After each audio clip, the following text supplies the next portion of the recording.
It's only Naru trying to stay alive. You're trying to keep their hopes alive. That's the ace. Gigabyte Marines with the victory. They are big winners, 3-1 over Supermassive. Tự hào vì mình có thể là người thứ hai, gọi là người thứ hai trở lại MSI của đại diện Việt Nam. Nghĩ là bọn em có thể lặp lại cái chiến thắng như mùa trước. The year before, we lost to Gigabyte Marines and couldn't compete in group stage. I just wanna do better compared to last year. Thì em cảm thấy là Supermassive là hiện tại là phiên bản nâng cấp của Supermassive mùa trước thôi. Supermassive 5-0 in the groups. First place already locked.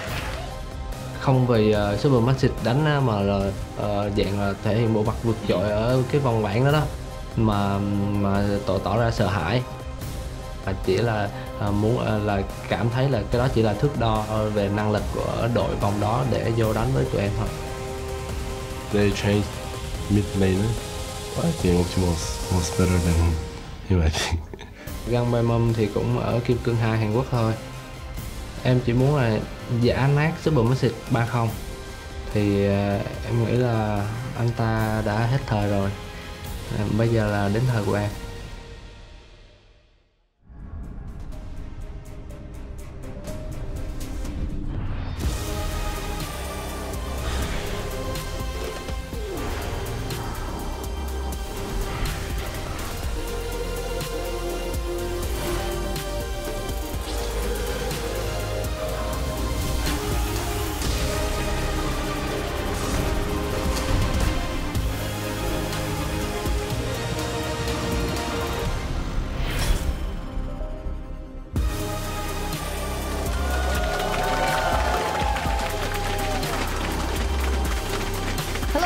Welcome back to MSI 2018. Last week we had 8 teams battle it out for 2 spots in the play-in knockout stage, and now they have to win a best of 5 if they want to make it to the group stage. Hello, I'm Ifishoka Supporter, joined by Jake, Spawn, Tiberi, Ember, Rento, Raz, Mohammed. Welcome. First up, Warzone, the muscles. Woo! You guys are you feeling inadequate? Are you feeling a bit? He has some very nice forearms. His forearms are very well defined. That is what I will say. Nice trash talk. Yeah. I mean, second only. The man's a beast, and hopefully he performs, because again, just call the guy a Diamond 2 Korean. It's ridiculous. Yeah, let's hope they both perform and we get 5 games. Let's get this show on the road. And before we get to that best of 5, we're going to talk about how the teams ended up here. First up in Group A, last week, the LCL champions Gambit, they earned their spot by going 5-1 in that stage. And Supermassive, also with a 5-1 scoreline, were the winners of Group B. Yeah, and to start us off, Gambit had an incredible day 1 performance, showcasing strat after strat after strat. Day 2 was a little bit iffy, so they already mentioned that they're already well and truly starting their preparations for their series. Hopefully it gets better for them. Yeah, and the thing about Gambit is they reached into the playbook. Supermassive, however, seemed to play incredibly standard League of Legends, and they were terrifying. They won their first 5 games. The only game they did lose was a game that didn't mean anything. They had already seeded themselves directly in here, and realistically, no one got near them in those 5 games. We can agree that both teams are the right winners to go into these best of 5s. They both look pretty convincing in that run, and that means that we'll see Gambit tomorrow up versus the Flash Wolves from the LMS, and today Supermassive TCL up versus EVOS from the Vietnamese Championship Series. There is a ton on the line. As said, whoever wins this best of 5 today finds themselves in the group stage of MSI, and on top of that, there are also implications for world qualification, because whoever performs the best out of the emerging regions gets an automatic Worlds group stage spot for 2018. So out of EVOS, out of Gambit, and out of Supermassive, whoever does the best out of those 3 teams secure for their region a spot in the group stage. For instance, if Supermassive was to win today and Gambit to lose tomorrow, that means the TCL just gets seeded directly into Worlds group stage. That is absolutely huge. Yeah, we've only seen this once before with how well the Gigabyte Marines did, and being able to skip through the play-in stage where these emerging regions are continuing to grow and get better and cause these upsets is certainly a huge thing for a region. Yeah, and last time around, it benefited young generation from the Vietnamese region, so they're going to be looking at it. Hopefully, if they can come get that slot for themselves. It's like, maybe we have a chance as well.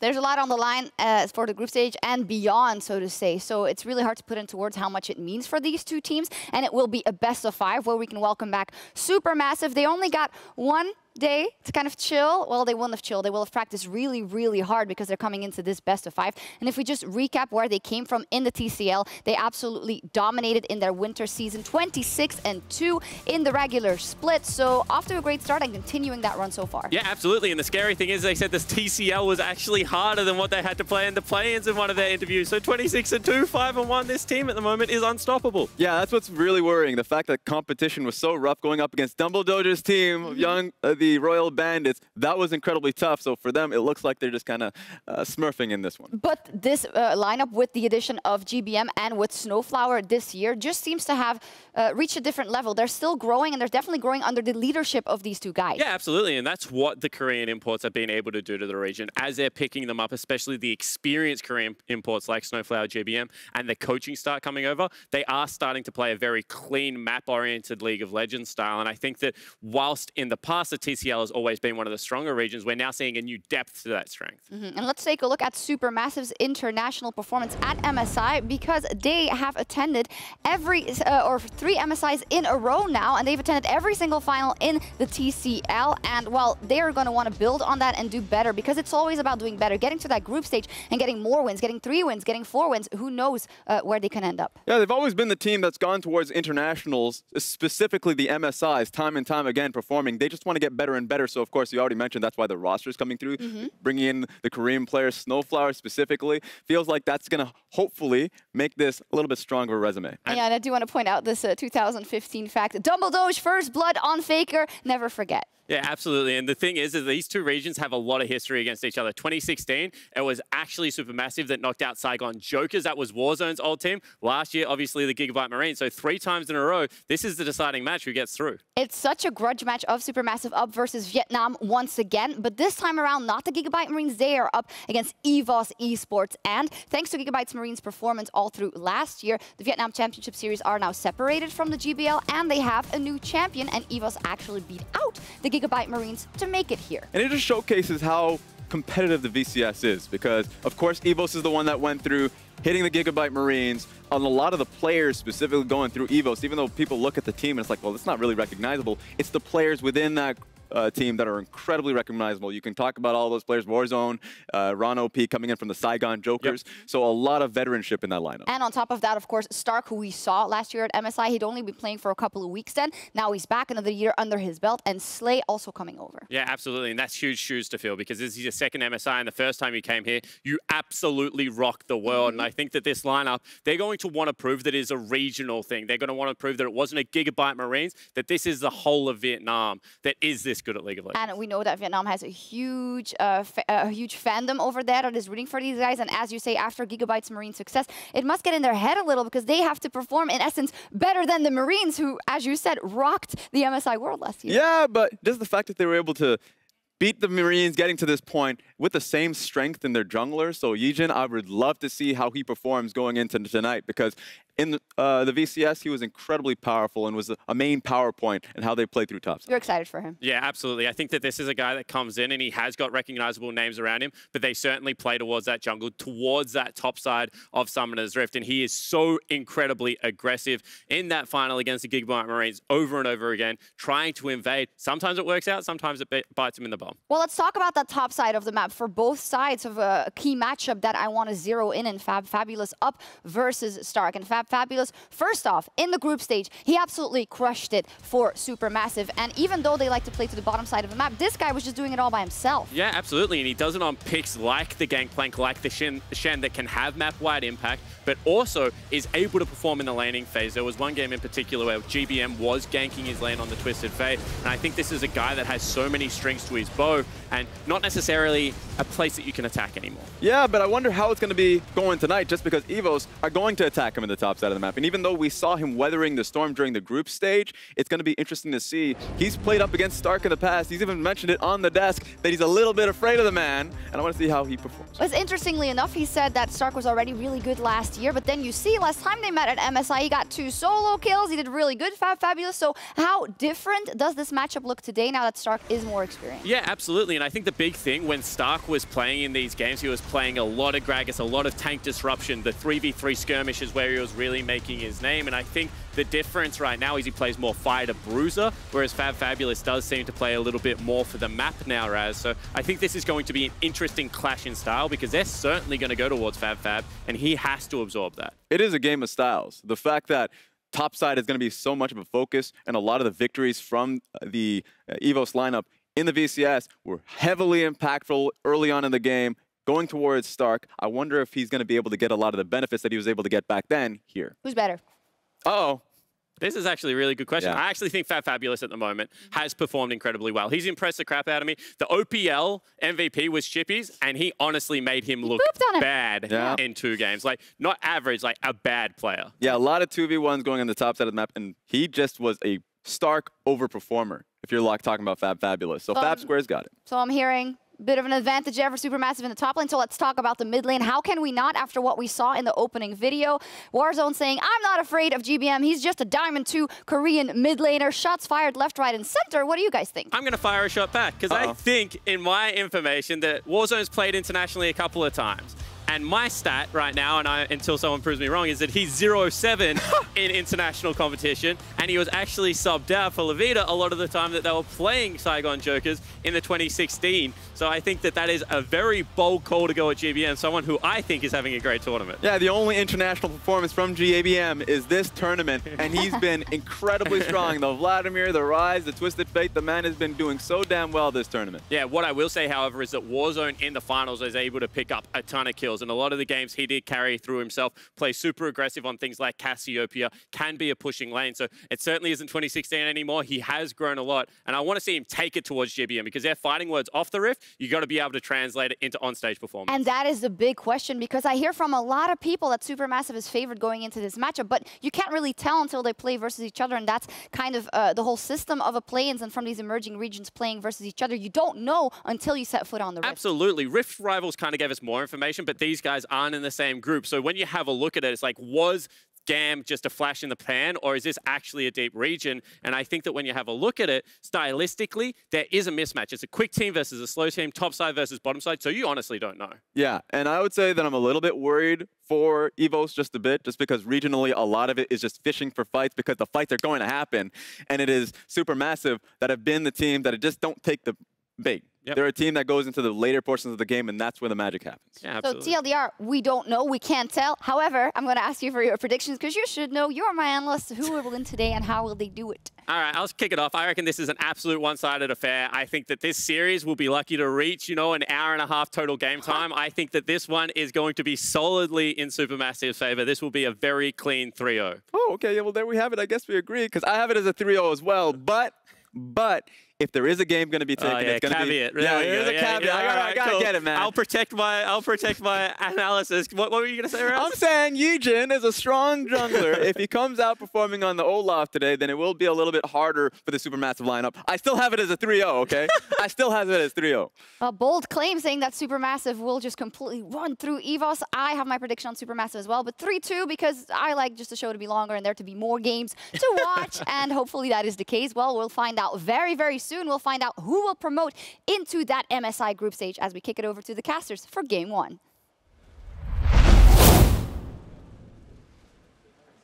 We will indeed. Thank you, Shocks. Welcome to our first Best of 5 at MSI 2018. I'm Daniel Dracos, joined by the illustrious duo of Zach, Rusty Pie, and Aiden Zyrene Moon. How are you doing today, gentlemen? Fantastic. Happy to be here. Very excited to be casting alongside you, so for this match. Yeah, absolutely. Also, we put you in the middle, so this is going to be new for me. This is a little weird for everybody. We're going to try this out. It's a weird thing for casters overall, but I think the matchup ahead of us is truly going to be an exciting one. And while the analyst desk may predict a quick 3-0, I think we're all looking forward to a potential 5 games.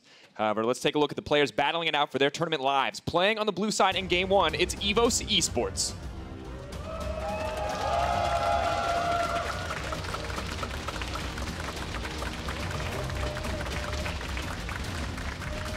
In the top lane, Stark. In the jungle, YiJin.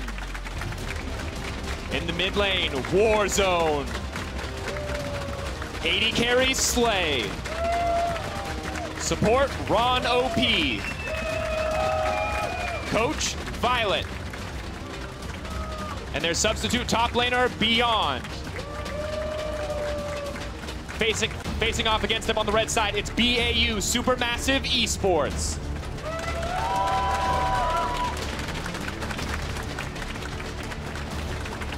Top laner, fabFabulous. Jungle, Stomaged. Mid lane, GBM. AD carry, Zeitnot. Support, SnowFlower. Coach, Irian. Sub AD carry, Sika, Freeze. One last time for the players playing on stage today.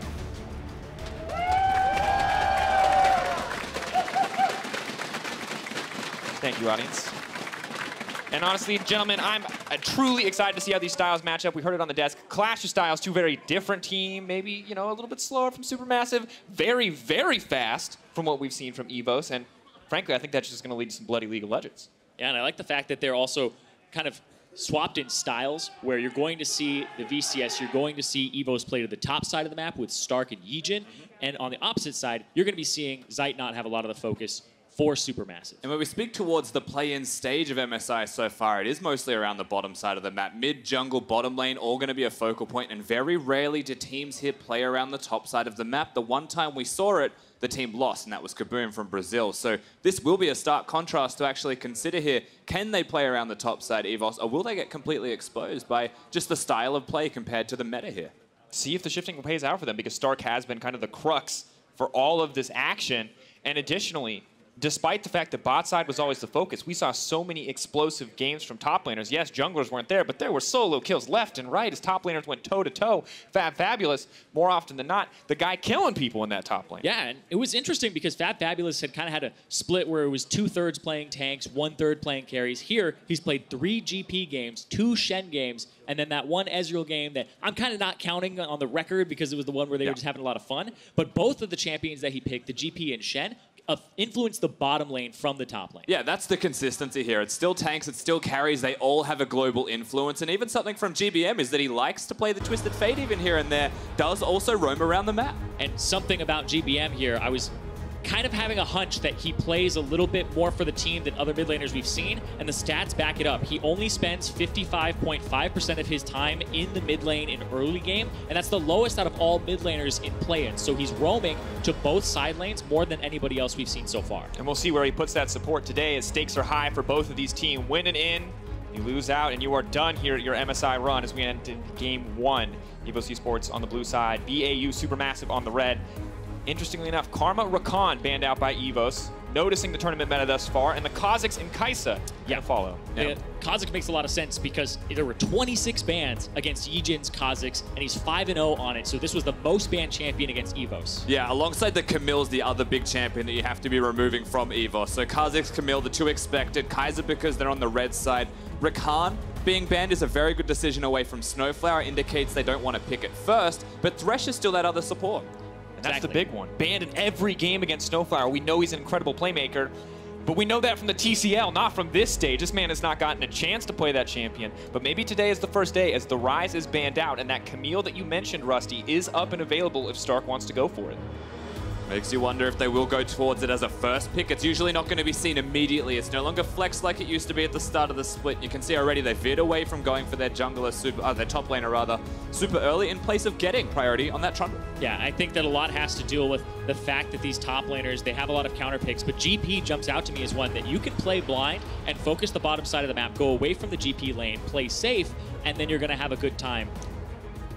For now, however, not going to see the top laners locked in. BAUSuperMassive taking their time on the first rotation. Caitlyn going to be picked up Morgana, another support we've seen contested in the pick ban phase that is still available, but EVOS locking in the Trundle does answer a lot of the questions that we had coming into this matchup, gentlemen, because in their finals, it was something that we saw pretty much ignored by them in the pick ban phase. Yeah, I thought Morgana was actually a really good champion to pick up, but they were playing on 8-5. A lot of teams hadn't really figured out the Kate Morgana. And there we go, the GP, 3 times. This will be the 4th time for fabFabulous in the top lane. And I think to bring it back to that Morgana as well, this will be one of the new times that you'll see Morgana once again, denied perhaps away from the Caitlyn Morgana composition. But when you talk towards the Gangplank, you know that you can't give this over to fabFab. That's the name of the game here for the most part. Gentlemen, we could not have asked for a better topside matchup. Stark, a legendary Camille player, and we've already seen what fabFabulous can do in this tournament on the Gangplank. Bot side may still be the focus, we're going to find out, but top lane is now set to be explosive, and EVOS rounding out their first pick phase with the Azir as well. You're probably looking towards a support here as the last pick in third, depending on if they want to match their junglers, or they're just going to go for mid. They saw the Azir. They're comfortable picking that role. And we're seeing a lot come out here that's good for both teams. GBM back on the Vladimir. He loved the flanks with this. Remember, they played a Vladimir Gangplank composition earlier in the tournament that was all about dealing damage. Screw having tankiness, especially up against a Trundle. They go full out in the damage department here. And we are talking about the damage department for the VCS now, the Camille. 8-1 for Stark, and it's the 2nd most banned champion against them with 16 bans behind the Cossacks. Yeah, so when you look at the lanes that they pick for themselves now, I would say that most of them have got priority champions for their own respective team. They're both picking for their own respective styles as well, and only now in the 2nd ban phase are denial bans starting to come across as a reactionary pick to what a composition starts to become. And I think Morgana and Shen first examples of that. Shen absolutely taking away something you don't want to give her to RonOP. We've seen him be very good individually and helps to contribute to the top side play style. The Thresh from SnowFlower finally getting banned away, and additionally the Morgana that we mentioned earlier when the Caitlyn locked in, not going to get a chance to go into that 2nd pick phase. Man, I'm just looking down these players' play rates, and right now EVOS are definitely feeling good. The Azir is the most played champion for Warzone, 9-2. He has 11 plays on it. His next highest is 5 plays, so he's definitely been favoring that Azir. The Camille for Stark, we are looking at a composition for EVOS that is right in their wheelhouse, but Supermassive, same story. And this is interesting, the Tahm Kench now locked in here. Everyone was saying with the nerfs, it's not going to be as powerful, priority would fall down. Braum remained pretty high priority in the tournament, but Tahm Kench, not a pick we've seen as much on 8-8. And I thought it would be a Braum instead, but and even here, I would think it would be a Braum with the Ezreal. And what's interesting here is that Taric has been locked in by EVOS. It's a champion that they do play in the support role. It's great into Vladimir and Gangplank with consistent damage output where you can continue to 5v5. But the Tahm Kench locked in here, to me, they know it's going to be a Taric. They know it's going to be like that pick, and the Braum doesn't actually do well into the Taric. I'm going to have to cut you off because that is a Kindred being locked in. Let's go. The first one on 8-8. Yes, Irene, let's go. This is a champion that I've been wanting to see for so long. The thing I love about this is EVOS drafted somebody who's going to make the team immune. Taric's going to have the ultimate come down. Kindred will do the same thing and say, all right, we're just going to have these long skirmishes. The team fights are going to be popping off in this game. I want to see it. I want to see how it's going to unfold, but we're rounding out the pick and ban. We're starting to see where every champion is going. So what do we actually expect from these compositions? What are both teams trying to do? Is it the bot side focus as predicted, or are both these guys going to mix it up? I think that the VCS will focus the top side of the map with the Camille, but I think that Supermassive are going to focus the bottom side of the map here pretty heavily. Yeah, what's curious though with the whole composition that's finished now by Supermassive is there's really no crowd control to be seen. They've got a lot of damage, they've got a lot of consistent damage, burst damage, you name it, they have it. They can survive for a long time. But they don't have anything to start fights off by going forwards and using that crowd control. A lot of it is about the flank plays, and that's where I think GBM is the person to look towards. Exactly. Watch the GP ultimates, watch the flank positioning from GBM approaching the fights. That's how Supermassive will start them off. And EVOS, they want to get down and dirty. Stark will be the one jumping in, and then you'll have the Taric to follow. And we've been waiting to see this Camille from Stark for a while. It's been banned away so much. Hasn't gotten the chance to play it in so long. Gets it in his first game. That's got to feel good. You want to talk about getting champions in your first game. Stark's Camille, we talked about it, 8-1. Warzone's Azir, his most played this split. Slay's Ezreal, his most played this split with 13 games. RonOP's Taric, 9-0, his most played. This is comfort across the board for the VCS. Absolutely is. Here we go, folks. First game, best of 5. EVOS Esports versus BAUSuperMassive at MSI 2018. Winner, second spot in that group stage. Loser will go home empty-handed. And gentlemen, as we get in, there's a lot to track with the junglers. And Kindred, Zyrene, you are our resident jungle expert here on this desk. I got to ask, what do we actually expect from this champion in the early game? I expect him to go for a lot of those marks in the jungle. You take Celerity Water Walking so you can contest them. And especially up against the Trundle, I actually think it's a really good matchup for the Kindred where you can keep him at arm's distance. If he puts the pillar down, you're able to hop over it once he approaches, and it basically hinders him from closing the distance instead of you. Yeah, a lot of good kiting, and then of course having the utility at level 6 for the composition, something that is very good for the Kindred. But the pre-6, if you ever fall behind even from that, if a gank's successful, let's say Warzone or Stark is unlocked to actually roam freely into the jungle and they find you, you tend to just stay behind. So it's really important that they start strong early. And I think also when we look at it, you're going up against YiJin here. This is in general a jungler you probably don't want to fall behind against. He will take everything from you, so pretty risky already off the bat in terms of pick ban. However, interestingly from the Trundle, not an itemization choice we're used to seeing, but does go with the Rejuve bead to start it off. He goes Rejuve bead, no leash on top side, as he's trying to just harass on the bottom side of the jungle here and get some Klepto stacks for Slay. He already got a little bit of gold earlier from a Q, but yeah, I feel like what this means for YiJin is he's going to go Tiamat. Yep.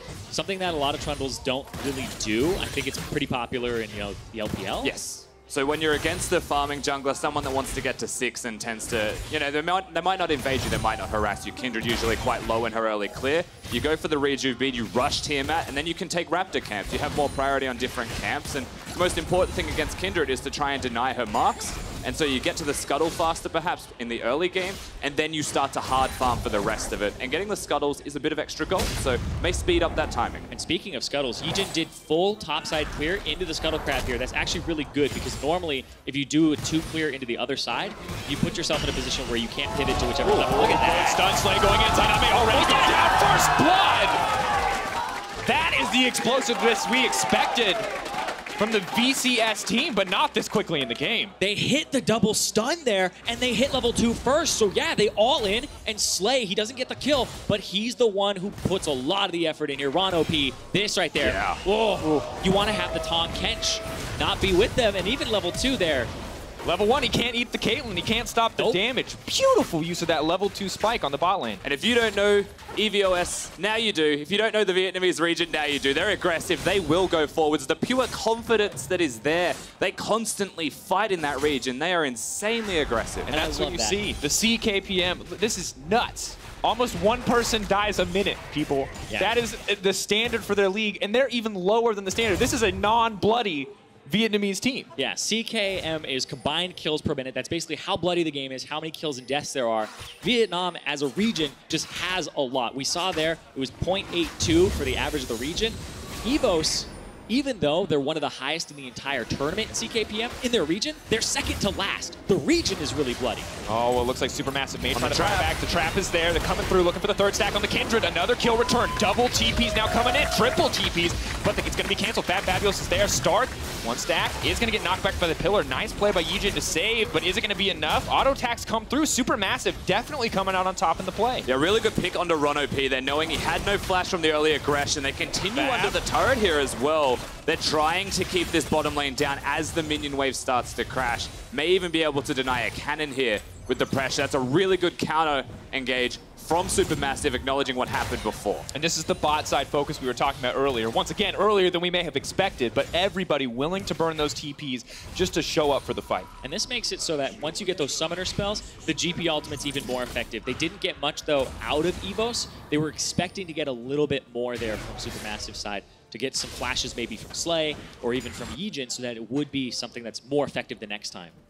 And this is the kind of all-in play style we're just going to continue to see from the VCS. And the question was, of course, you know, if they go fast enough, is Supermassive actually going to be able to come up or keep up in this matchup? And they are able to match on that bottom lane play for now, but I think they're going to have to keep this tempo going if they want to stay going toe-to-toe with the EVS. And you want to talk about tempo, so look at the EVS jungler, YiJin. He's just been hanging out, getting the Tiamat first item before anything else. He just rushes the Tiamat after he got a longsword. So no jungle item just yet. He's focusing on clearing, potentially counter jungling, and that increases Trundle's clear speed, so he's going to be in a good position to be aggressive. And of course, knowing EVOS and how they like to play, that's not going to be the safest decision. They've got the Azir for the mid lane as well, who doesn't have absolute control in mid, tends to ramp up in strength. So whilst they're clearing the jungle now and may look for invades, I will say that he does anyway, but he doesn't always have priority from his laners. Yeah, but I think he can play at the top side here. He can play off of Stark, who's a very aggressive top laner. Yeah, we call this guy, I think, the risk taker is the most appropriate name for Stark, because this man, he goes in, just like that, but generally over and over again. Either you win the fight and he dies, or he kills you. You do not get to play standard League of Legends against him. Yeah, some people say risk taker. I say space maker. He's going to have that forward percentage. He pushes you in. That's second highest in all of VCS, by the way. That's not even just his role. His forward percentage is absurd. His solo kills are #1. His isolated deaths, he does get killed and caught out a few times, so the punish does happen. But hey, when you make space, look at that. Looking to isolate people, uses the pillar to bounce off. Nice team play there. Means fabFab goes down. Well played. That's just super clean, honestly, out of those two as a duo, utilizing the pillar as well to go forwards. That's a combo you don't often see. Of course, it's firstly that it catch you out of position, but Stark holds the hook shot in the first place. He knows that Trundle's going to be there. They use the combo, they get the kills. No oranges are going to make anything K about that situation. And you see fabFabulous was up in CS there. Stark was falling a bit behind, but he was still aggressive. He was still kind of taking it to him in the matchup to chunk him out.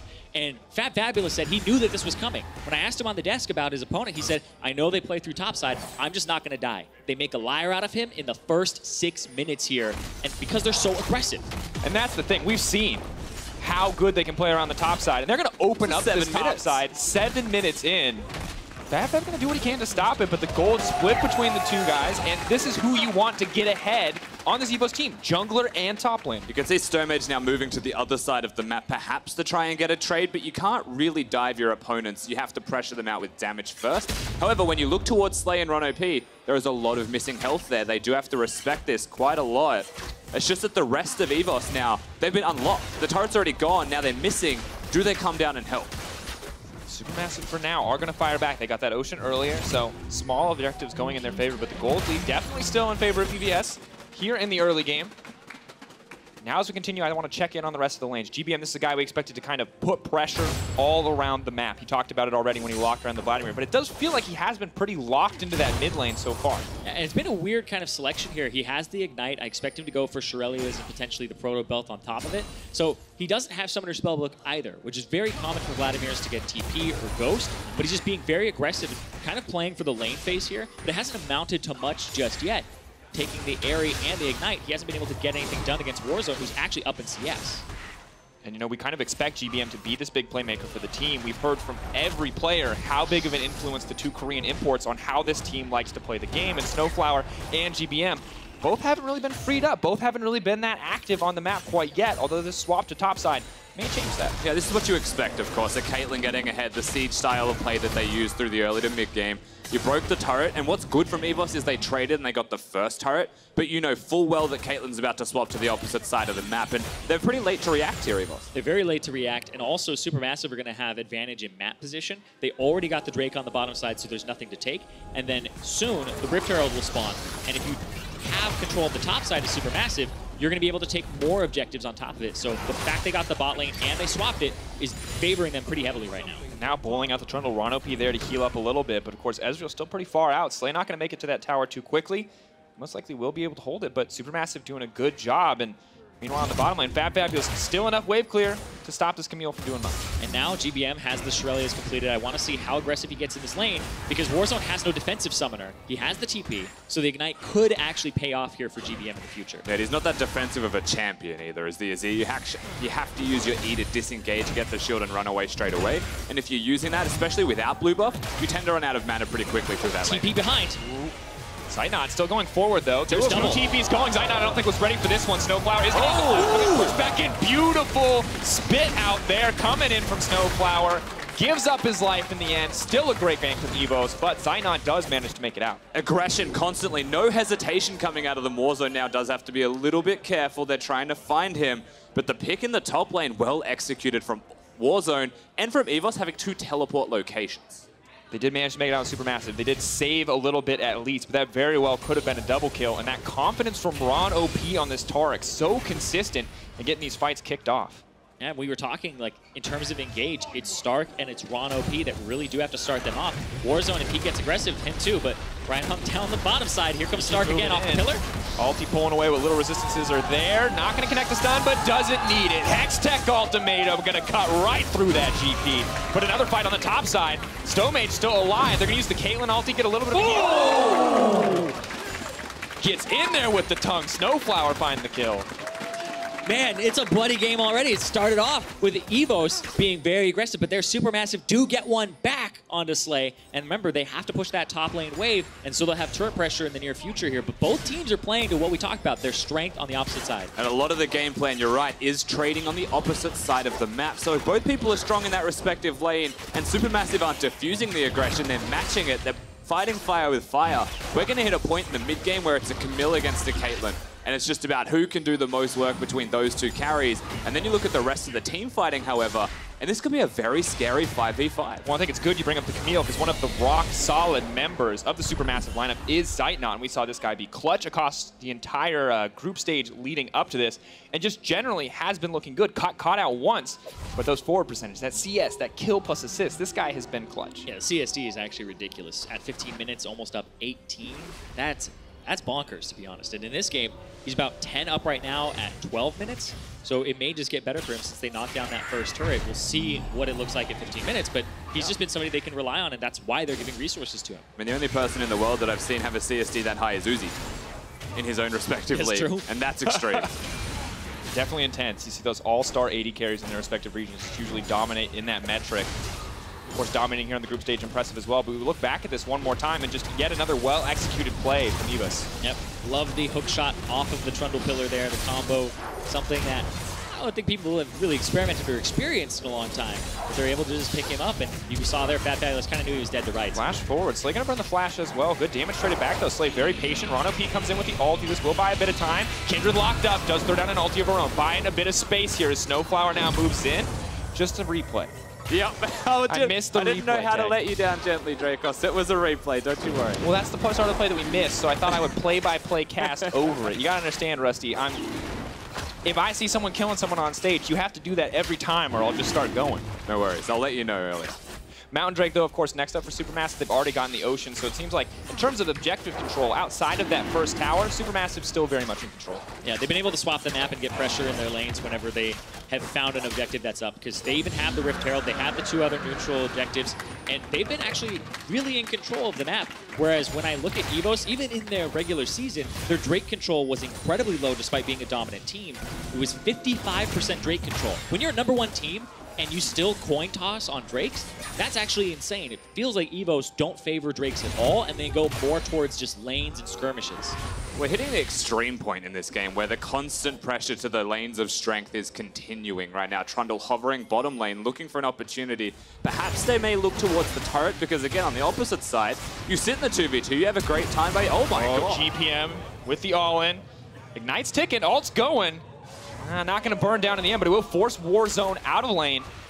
Doesn't force his flash, though. And down on the bottom side, another kill. Flash out, but there's the Hextech ultimatum. Wants to buy a little bit more time. Does manage to hit the barrel. Reset there on the passive. They're taking so much damage in exchange. Is he going to get one back on YiJin? No. Great tower dive execution. And that's another turret there. They're going to be able to trade them back, but they're actually losing 2. Yeah, this is where Supermassive come up clutch. They go to mid lane as well. They were already winning the 2v2. You have the Herald, you push out mid lane, get Warzone out of that lane. You know this is going to happen bottom. In fact, they're still pushing bot lane, but who's going to hold mid? Tahm Kench ulti there and immediately canceled, but it does force out the Taric ulti from RonOP. Not 100% sure who is on the way. Caitlyn going to settle for the blue buff, but EVS just getting yet another tower here on the bottom side, extending the play. That relentless aggression through the top side of the map right now. Stark, 2, 0, and 2. 4 out of 5 kills have happened near him, and they're basically just picking on fabFabulous, who they had talked about on the desk, had a very good group stage, or I guess play-in stage so far. And that comfort pick was Gangplank for him. This was the pick that he looked so good on. So in terms of a confidence play for game 1, to get your own comfort pick, hold that thought. Kindred starts to chase down here a little bit. Tactical sweep for the slow does mean Stark will make it out. But the confident pick, the Camille versus the GP. If fabFabulous isn't winning here, he's got to start wondering, what matchup do I win up against this guy? I don't think there is a matchup. I think it's the jungler just being there constantly. It's going to be very frustrating. There's a chance that in future your Gangplank becomes a Shen. Are you saying top is jungle difference? Kench. Bot lane, there's the Vladimir in the middle of everything. Is going to duck out. Ezreal inside SnowFlower, but just gets cut down in the end. EVS not ready for that play on top side. Great use of the Tahm Kench ulti from SnowFlower. That's what you have to watch out for. There's multiple globals here on the side of Supermassive. Sure, there's 2 TPs on the side of EVOS, but you have the GP ultimate, you have the Tahm Kench ultimate. There's a lot of rotations that can come through here for Supermassive very quickly, and we know them as a macro mid-game team. Yeah, now as we check in the mid game, we can see the gold just about dead even. 600 gold, not the biggest difference. Double Drakes definitely in favor of Supermassive. Ooh, and I just love this purchase that came out here. The Spellbinder for GBM. So I thought it was going to be a Proto Belt, but he goes for more AP. A lot of movement speed on this, and once he stacks it up, it just gives him even more of both of those stats for a short burst when he engages. And I feel like that's because he has the area as well, right? Doesn't have the spellbooks, not going to switch to the Ghost.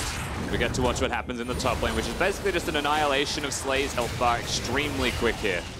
I could cast this one, but there's not really a whole lot to say. Yeah, free play. It smacked around a little bit. Yeah, got the stacks and then he was good to go, but still, the itemization here I'm seeing from both GBM and we're seeing it from Stomaged. A lot of Kindreds end up going, not for Runan's Hurricane anymore, because the on-hit, people think the passive still does on-hit. No, for stacks, you get more range when you get 4 stacks, and then it starts going up, not as much as the first one, but you still get effective range, you get more attack speed from your Q, so we see a lot of static shivs come through, and sometimes the rapid-fire cannon, because you want a really long-range last shot. And Stomaged looking for that kill there. You talked about the Zeal, and of course, empowering all those abilities important. Has hit that ever-crucial 4-stack mark. That is the first range increase. An extra 75 will make it a little bit easier to stay out of the reaches of that Trundle, as we can see YiJin aggressive as ever as he pushes in on the top side. But this game, gentlemen, so interesting. Camille, no one wants to pay attention to the Camille on the side of Supermassive. She is left completely unattended on the bottom side, but of course, Cash or Curse, as I say that, there are members moving to respond. It's a game of chicken, though. So, you know, who wants to actually respond first? Can Stark stay in a side lane forever, get the Trinity Force, split push, be a massive threat, or will he have to group and help up the rest of his team as Caitlyn continues to be aggressive, searching for turrets and getting further objectives down for the team? And in this game of chicken, you have to kind of wonder at what point it does break. They chose defensive items respectively for the top laners as well, so trying to continue that lane out for a bit longer. And what I'm looking for is Baron, because Supermassive, in a neutral game, they will set up the Baron with vision, they will attempt to do it, they will bait you into fights. That's how they've been winning a lot of their games in the group stage. They have 100% Baron control rate in the 5 games that they played, even the 6 games, because the one they haven't given a Baron. Right? They haven't given up a single one, and that's how they've been breaking the games open at this point. And what's crazy is we're only 18 minutes in. We're still 2 minutes away from that point where Baron even comes onto the table as an objective. Now, we talked about EVS. They want to play a faster game. They want to keep it going at a quick pace. The game has slowed down. Is this actually in favor of Supermassive now, if that's normally how they play? I would say so. I would think it favors them a bit because they want to go ahead and scale up on all 3 of their lanes and feel like they're in a position where they can actually contest objectives and split the map instead of just constantly bleeding objectives over and over again to the EVS style. Yeah, it helps a lot with the setup time, which where Supermassive do excel compared to their opponents in this game. The fast pace generally has no hesitation. There might be some vision in place, of course, but they just go. When they see an opportunity, they do not slow down. And if the game is slow, then that does mean that EVOS are dancing to the beat of Supermassive's drum. I want to see what kind of plays they go. Because I feel like on the opposite side for Supermassive, you feel comfortable now, but when you know that at any moment EVOS will get aggressive, will go all in for any kind of play they can get, I think you're never 100% comfortable. Absolutely, but we see even more scaling coming out here. It's the double tier build for the Ezreal.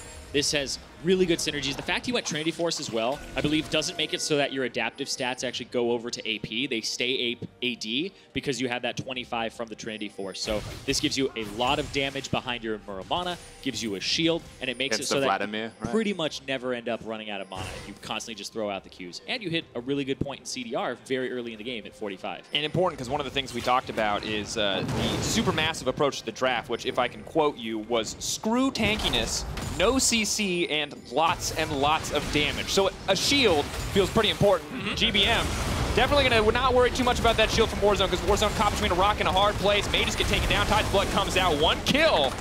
Going over to Supermassive. That might be the Cloud Drake on top of it. So they got the control of the bottom side. They collapsed on the Warzone, and now they're going to take another objective with full control of it. They had the vision, they had the setup, and they're able to make the play. And it feels like finally, it took a little while in the game, but GBM got control of mid, and now he is unlocked. Just a player that constantly leaves his lane and influences the map, which is a major win condition for them, is now in effect. Oh, I don't think he's actually going to continue fighting him. There's like, kind of flexing, feeling like there's more than one person there. But the big thing to note here is YiJin's the same level as fabFabulous. Stark is 2 levels up over his opposing top laner, and that gives him a lot of split push pressure and potential to kill him. He might go in here because YiJin's wrapping back around. Playing around the Baron. They're going to do it. It spawned at 20 minutes. The TP is coming in. GBM with no ulti. This may just be the window they need to force the fight. Stomaged so low. Keep your eye on that jungler. Maybe he can steal. Watch the Kindred ultimate as well. He can go in and create a lot of distraction. Where's he going to go? Stark goes over the wall. He takes him down. That should be the uncontested Baron. Who's going to get in the end? Trundle takes it.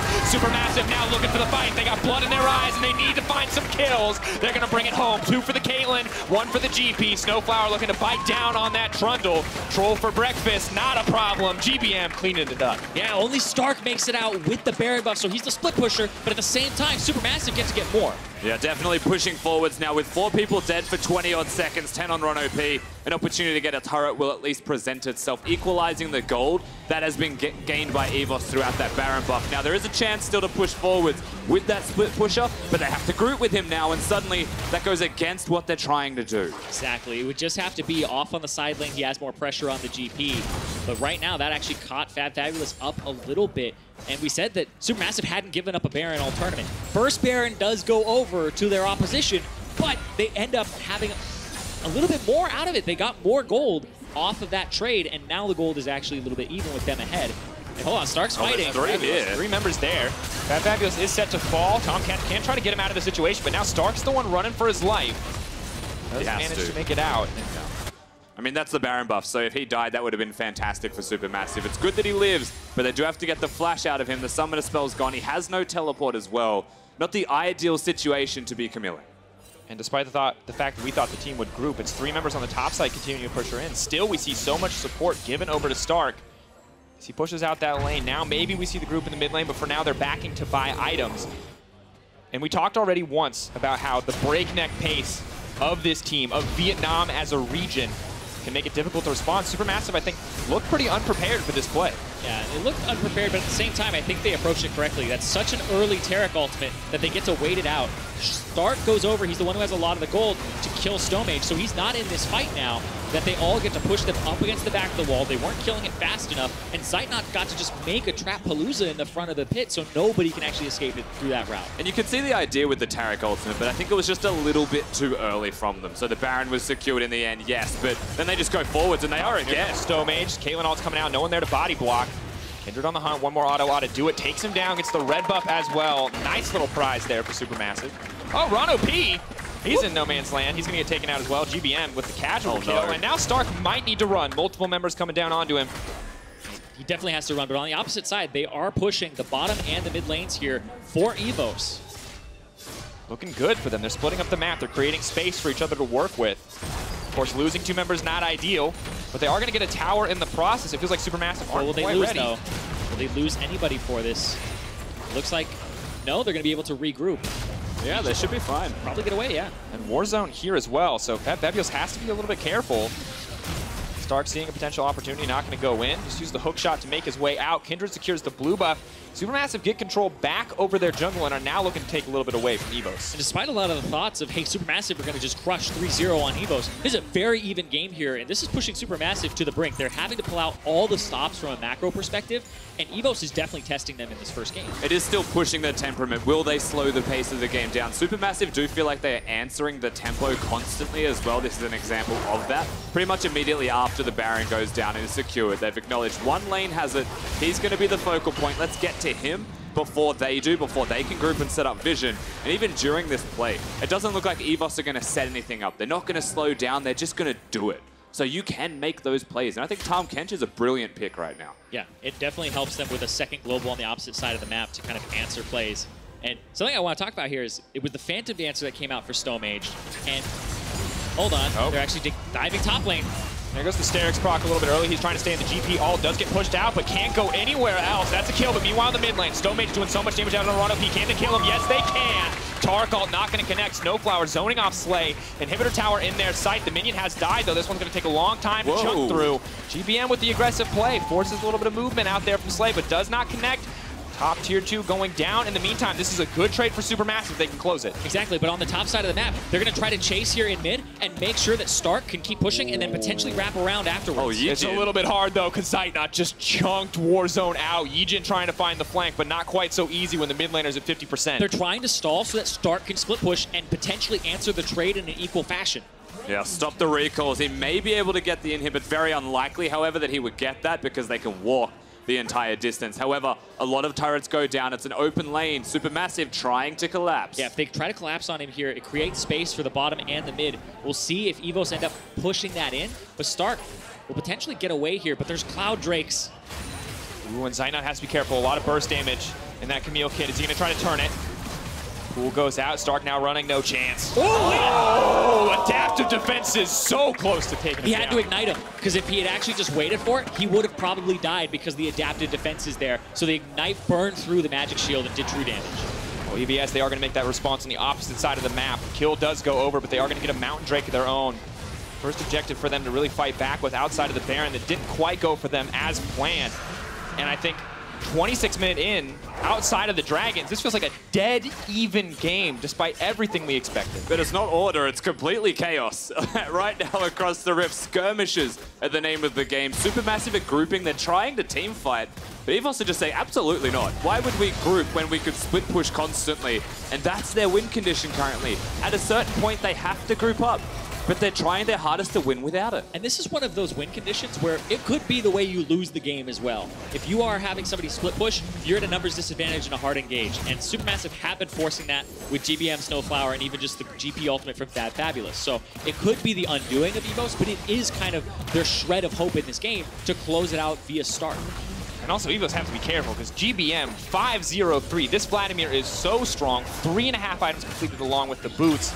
Warzone might be feeling a little bit more hesitant about talking trash about who's Diamond 2 in Korea now because GBM has been everywhere in this game, punishing EVOS. Yeah, I think that Vladimir is a pick that you really have to watch out for. He goes for 2 penetration items, a lot of movement speed. Then he got the Void Staff on top of it, so he actually just obliterates team fights right now, whether you're squishy or tanky. Yeah, maximizing his damage output for the 5v5 for sure. Even assassinating people, you can see him flashing over the walls just to zone them away. If they think about stepping up, they'll die.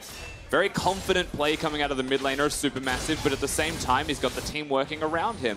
And you can be confident when you have the Kindred there to keep you alive, even if something goes wrong. And something that he has to watch out for is the Executioner's calling on Slay. He went for the double tier into the Executioner's calling. So if there is a team fight and he can tag GBM, GBM's going to have to worry a little bit about how much health he's getting back in these fights.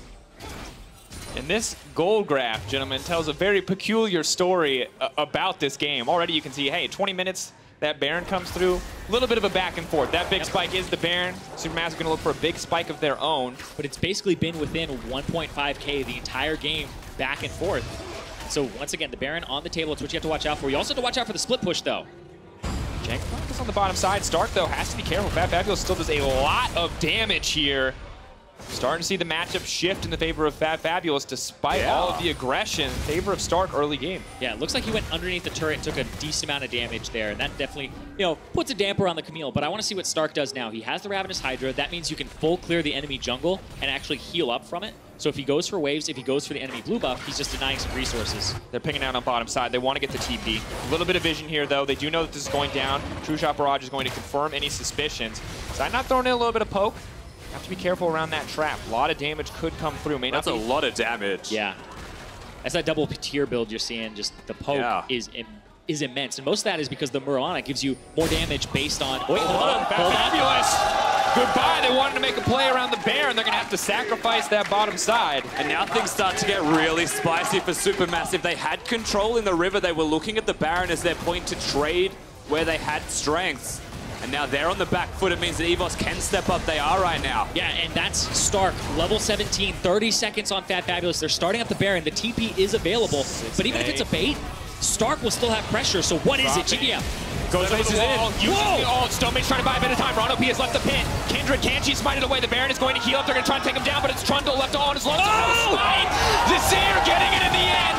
Oh, dancing with death there in the pit. GBM trying to get something, but he can't get anything back. EVS coming out on top. Zeitnot may be enough. Here comes the Crimson Rush. Oh, GBM's going to get a lot of healing. They are still making it out. Supermassive have not lost everything, but that is still disastrous. But you see, the split push has been happening from start the whole time, and now he's going to have to get out. Has to run. Hookshot wall dive. There's the tactical sweep. Wants to heal up a bit, but the top laner now set to fall as well. Adaptive defenses buys a bit of time. SnowFlower says nope.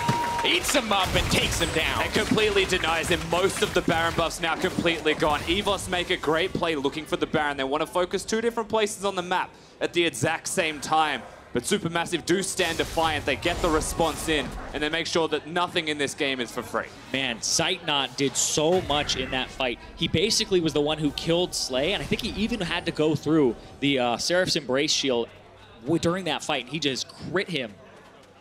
Mercilessly, it would appear, but still, only Stark has gone down. This Baron buff still going to be quite effective on the side of EVOS, and now we got to see how well Supermassive can defend. Oh man, that was great from Stark. The E into the flash, and the big thing about Camille is the more levels you get, the more percentage of your Q turns into true damage. Level 17, he's almost got that full thing as true damage. You saw that. Look at that, Zeitnot. He just obliterates him on the side, gets away after having been exhausted, and he dodges the Taric. There's a bit of a trust fall, however, from the AD carry of EVOS here against Zeitnot. You can see they're getting to the Baron. No smites available. Junglers were just going at it, trying to fight each other.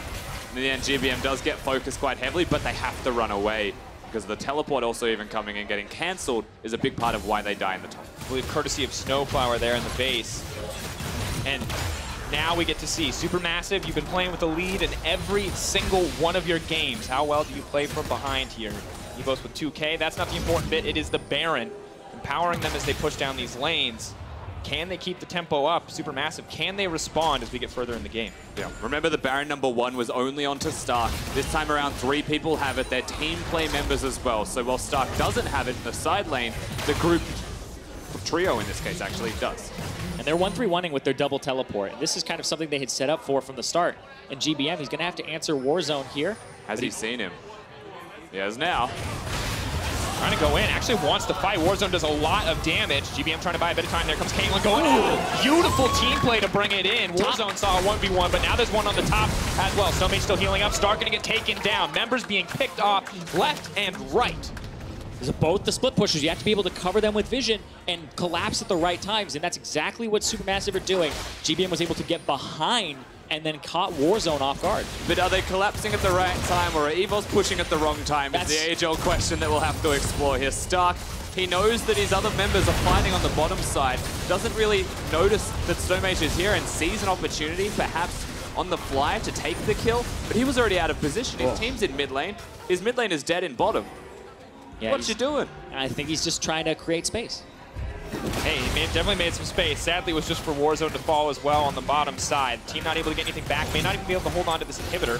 Zeitnot playing without any kind of fear, despite the struggles they found so far, but Slay reminding him why he might want to be a little bit cautious. And SnowFlower could be in trouble. Do they actually turn to take this fight, or is he just going to be the sacrificial catfish? Where's that TP?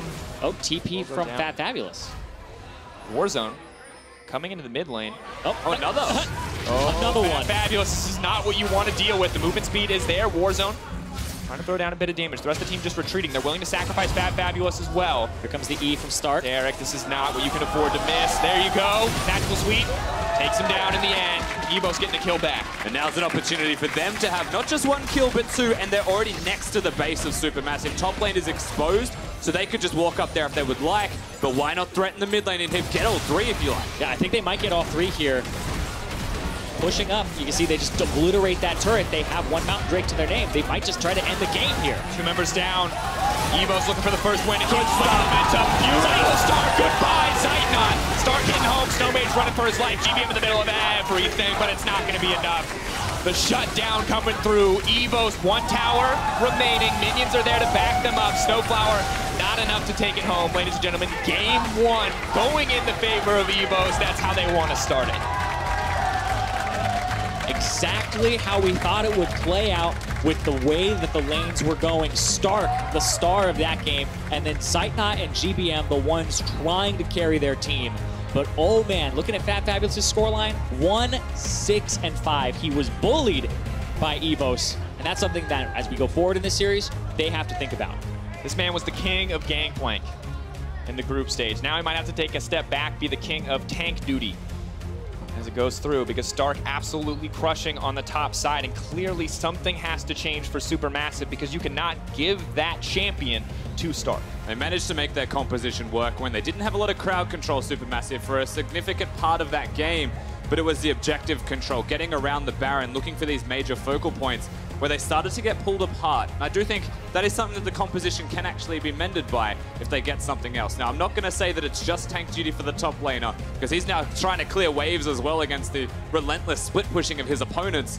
But they could have something else, perhaps even instead of the Tahm Kench. I do think Braum is now another pick that has to crop back up one more time. And while Supermassives were the favorites coming into this series, the predictions outside of Shocks have now been shattered after that Game 1 win for EVOS. And a lot of people are wondering, are we going to see the run back from last MSI? Is this going to be the 3-1 from the Vietnam representatives, EVOS this time, instead of the Gigabyte Marines? When you see fabFabulous there, that's something that has to be on his mind right now. Is this a repeat of last year's? The grudge match going to be resulting in the VCS in Vietnam coming out where nobody expected them to be the ones that came out on top. This region that was emerging for such a short time came up and just became the cream of the crop right on the cusp.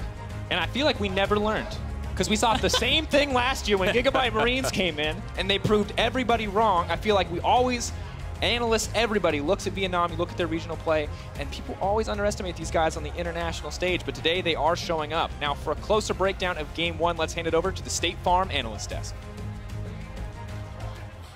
Thank you very much, Dracos. It's going to be an absolute whitewash for the side of Supermassive. They're going to beat them 3-0, and it's going to not take longer than an hour and a half. There is no chance in hell that EVOS beats Supermassive. What do you have to say for yourselves? What do you got to say for yourself, Raz? I have a pretty poor record. You have, what's I your have excuse? a trash record. Okay. I am not a good prediction person. But all jokes aside, EVOS showing up, showing everyone wrong, indeed, and that is exactly it. You don't know what they're going to bring, and they brought the fire. Yeah, exactly right. Well, I think we did know how they were going to play. I just don't think we expected the cleanness of execution and the disrespect that came out of the draft of Supermassive. Well, that's the question. Was it clean or wasn't it? Because I would say the early game when they built the advantage was certainly clean. I mean, they were able to pick up a 2v2 kill. They camped out top lane. Like, all of those things were nice in the gameplay. And you talked about picks and bans. You say disrespect from the side of Supermassive. What exactly? They got their most played champion in every role, EVOS, which, I haven't coached in a very long time, Raz. You have done it more recently than I when you relegated Dignitas. Wait a second. But I think that is a bad plan to go into a draft with. I would say the one that I would probably take out would be the Camille. But but regardless of that, I think both teams got drafts that worked out well for them. The Kindred is the only one most people would be wondering about, but that's a good matchup into the Trundle. And or at least the Tahm Kench covers for it, so that at least there's some protection in team fights. So that one is fine. What I did not like, and I challenge you in terms of cleanliness. Yeah. That, like, the moment the towers came down, right? And I'm just already surpassing the 2v2s and we are going to watch that though in a bit. So it'll happen. But the only thing I'm worrying about is the fact that EVOS, when they are pushing bottom lane, an extra wave, Camille's going to lose a wave because they decided to swap late. Yep. And then Stomaged does not go to protect the dual lane when they're going top side, so then they just get outright ganked in the lane, and the 2v2 dies because they're just not protected in long lanes. Both of these teams in swapped matchups were playing incredibly scrappily. So I love that you're so passionate about that. You're like, I just have to say this right now. Let's take a look at the lead up because a lot happened. No, absolutely appreciate that point. But let's take a look at the lead up because, as you said, there was a lot going on in bottom lane as well. Very early on, EVOS decide to make the action happen. Yeah, absolutely. And we've seen, if you've watched any VCS, you've seen this exact 2v2 run so many times from RonOP as well as Slay. They like to be aggressive, but SnowFlower in this game for me, if somehow Supermassive were going to win, would have been my MVP because his Tahm Kench play was incredibly clean. Yeah, netting a lot of kills for himself just because he was the person who was setting up a lot of plays that Supermassive were coming back as a response to EVOS' initial fights. So in that, they decide to target bottom lane. And we were talking so much about the top lane, which will become very interesting later on. We're talking so much about the mid lane, but Supermassive, even in the group stage, they are insane bottom lane. They have an insane forward percentage. They play super, super aggro. So I think it was actually a smart adaptation also from EVOS to try and target that early. Yeah, what I was surprised about, because remember my prediction was caveated, or at least what I said was that the style that Supermassive have of being able to not be taken in by these skirmishes and fights. We've seen them go up against their group where they went up against direwolves, a lot of that scrappiness, they could just push back. Yep. They didn't have to go for it. And so this time around, all of my expectations shattered because a lot of the skirmish they found themselves in time and time again. But wasn't all over. We had bottom lane action. It kind of stabilized, and it went to a point where EVOS thought that they could do a Baron quite early on. We're going to take a look at that, brought to you by Acer, because that call was just a bit off the charts. Now, I know Kindred is low, so you think you can go for it, but it's not played out correctly at all. Yeah, absolutely. I mean, we see the ward over the back of the pit. They thought there wasn't one there because of the control ward bottom of red side. They should have known there could have been. Stark goes over, assassinates the jungle. If Kindred gets in that pit and lays down an ultimate, Baron does not die, and Supermassive wipes the team fight. So even though the team fight looks bad, they go 4 members down for 1 and Baron. It still could have potentially been worth, but that is a very VCS kind of play. Like so 20 minutes, rush Baron. Oh, sorry, I'm very excited, so I keep stepping on you. Raz, the call, did you agree with the call in essence, or even not that? I disagreed with the call just because they didn't have the members to tank it properly, and if they were going to be put into that pit going up against GP, Vladimir, even if they get the Baron, the issue is that they would still be wiped, even if Camille was still in the pit. So I felt like I didn't know what they wanted. If you just have Camille leaving out that fight alone with Baron, you have to have a lot of faith that you can utilize that 1 Baron buff to be able to net yourself an advantage after losing 4 kills. So at that point in time, Supermassive gets 4 kills. Usually when they get a lead at 20, they don't lose a single game. We saw that in the group stage here. Now they were even at 20 minutes. And this is where it all turns, because you think that Supermassive, if I listen to my analysts who know the macro game and who are better at playing the correct game, at that point in time, they should have the best cards going into the rest of the game. What happened, Raz?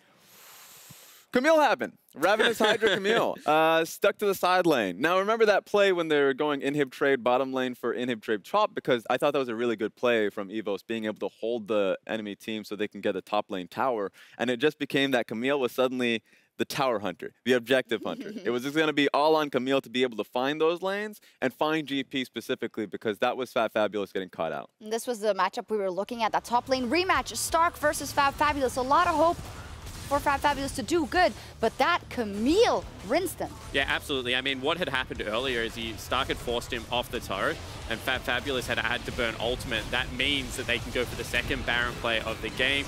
Whilst this team fight looks good because Zeitnot plays like a god, with Stomaged going down, they can't secure Baron. And this was a tale of EVOS just not respecting setup. They just did not care about setup whatsoever. They played the game around, we are going to get a pick and we're just going to go to an objective. They weren't clearing out wards. They weren't doing absolutely anything along those lines. I hear a bit of annoyance because that is not the way the game is supposed to be played correctly, but it's working. So how can you fault them for it? It's just slipping teams up. I can't fault them for it because it's fabFabulous, it's Supermassive that are falling to it. And it comes down to the adaptation, because this is not perfect play, but it has to be a play that you can challenge. It's their play, though. Exactly. It's their play. It is their play. And so it's a challenge to now Supermassive to come back in game 2 and to come to respect it. I would say the immediate thing that I would love to see coming out of Supermassive is Stomaged. I don't care if he plays Kindred. I don't think it's the pick that matters. It's position that matters. So if you're in long lanes, be on the opposite side of the map, or at least be with your dual lane to protect them. SnowFlower is a god in game 1, and maybe you'll be able to take those skirmishes cleanly in game 2. Well, we see here the comfort picks that you said Supermassive gave over to EVOS. Very high win rates on each of them. But I do have to ask, if it's champions that we haven't seen in the play-ins and that don't seem to be part of the meta, like, you can't go and start banning out everything that everyone's been successful on the entire split, or do you disagree? I kind of think that when you prepare for a team, game 1 is like the fishing game if you haven't played them before. So you have to,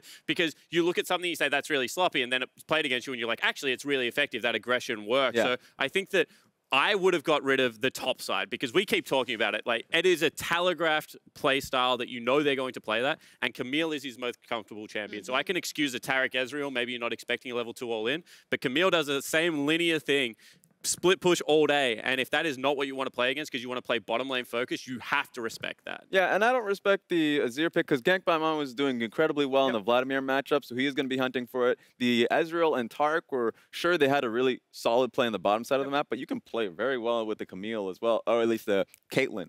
So the matchups are fine, and the success rates, every team has a high success rate because they've done incredibly well in their own region. Yeah, good point. The Camille is just a strong pick for Stark, and I think I agree holistically that take the Camille away, put him on another pick that is a lot more bruisery, or it's going to be harder to set the objective, and GP will be a lot more contested. So expectations have been put on their head. Supermassive is not going to cleanly close this out very easily. EVOS is strong, plays their own game. Do you think Supermassive has what it takes to upset EVOS's gameplay and play their own tune?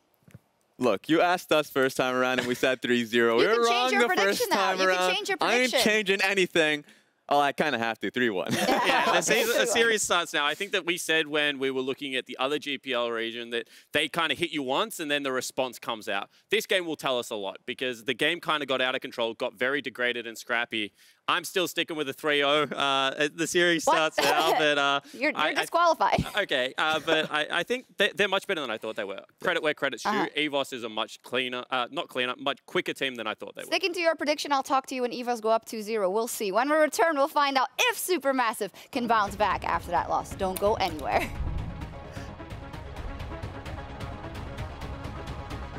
If you do a 2-clear into the other side, you put yourself in a position where you can't pivot to whichever level. Look at that. Stun Slay going in. Zeitnot may already go down. First blood. Looking to isolate people. Uses the pillar to bounce off. Nice team play there. Means fabFab goes down. But another fight on the top side. Stomaged still alive. They're going to use the Caitlyn ulti, get a little bit of a lot of distraction. Where is he going to go? Stark goes over the wall. He takes him down. That should be the uncontested Baron. Who's going to get in the end? Trundle takes it. Supermassive now looking for the fight. They got blood in their eyes, and they need to find some kills. It's a kill, but meanwhile in the mid lane, Stomaged doing so much damage out on RonOP. Can they kill him? Yes, they can. Goes over the wall, uses the ult. Stomaged trying to buy a bit of time. RonOP has left the pit. Kindred, can she smite it away? The Baron is going to heal up. They're going to try to take him down, but it's Trundle left all on his lungs. Smite!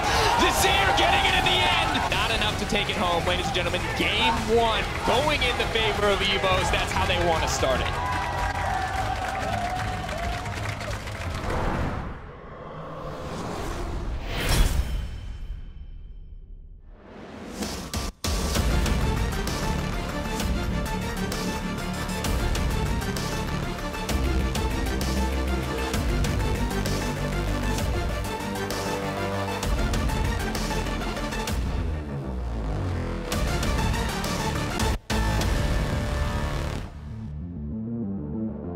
Predator, proud partner and official monitor provider.